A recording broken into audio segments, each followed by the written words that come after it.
College அழகான நினைவுகள். எனக்கு மறக்க முடியாத ஞாபகம்னா என்னோடய காலேஜ் கிறிஸ்மஸ் டீம் ஞாபகம் தான்.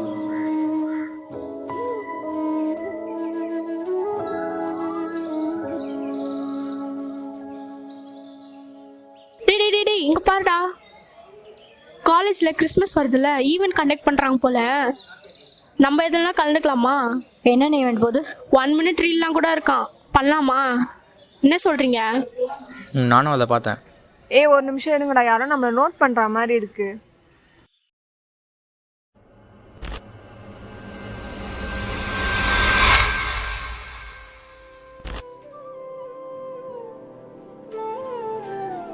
நினைவுகள் எப்போவுமே ரொம்ப அழகு தான். நம்ம மனசில் அழியாத ஒரு இடம் பிடிச்சிருக்கும். ஸோ